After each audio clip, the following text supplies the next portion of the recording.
গল্পগুলো সব মিথ্যে ছিল, বুঝতে পারিনি আমি। মিথ্যে স্বপন দেখিয়ে কোথায় হারালে ওরে চলো না মুই।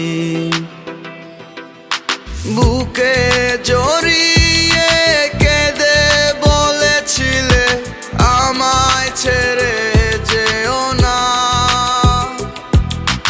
কোথায় গেল তোমার মিথ্যে কান্না, এখন কি মনে পড়ে না? এ কেমন ভালো